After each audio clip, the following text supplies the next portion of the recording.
Salam değerli izləyicilər, martın 9-unda və 15-də tam, yəni 11 illik təhsil səviyyəsi üzrə keçirilən buraxılış imtahanlarında iştirak edənlərin nəzərinə değerli izləyicilər belə bir məlumat yayılıb ki, həmin bu şəxslərin bir qrupunun nəticələri ləğv edilə bilər və məsələyə rəsmi açıqlama var, diqqətinizə çatdırıram.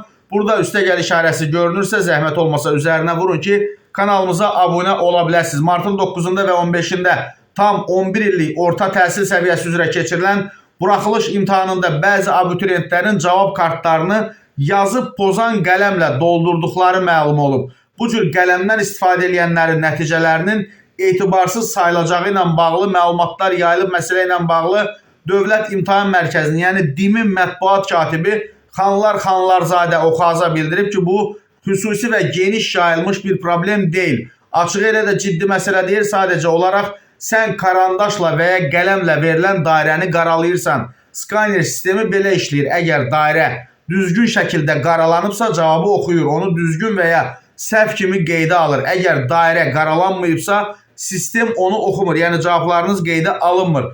Dairənin necə qaralanmalı olduğu da hər bir iştirakçının cavab kartında nümunə kimi göstərilir. Yəni abituriyentə dairəni necə doldurmalı olması əvvəlcədən izah edilir. Qaydalarda qeyd olunub ki, İmtahan iştirakçısı cavab kartındakı dairəni sadə karandaşla və ya deyircəkli qələmlə, qara və göy rəngdə deyircəkli qələmlə tam şəkildə qaralamalıdır. Məsələ bununla da bitir. Qeyd edək ki, buraxılış imtahanlarının nəticələri ilə bağlı rəsmi məlumata görə nəticələrin imtahandan sonra təxminən 7 həftə ərzində açıqlanması nəzərdə tutulur. Bu isə aprelin sonu və mayın əvvəlinə təsadüf edir.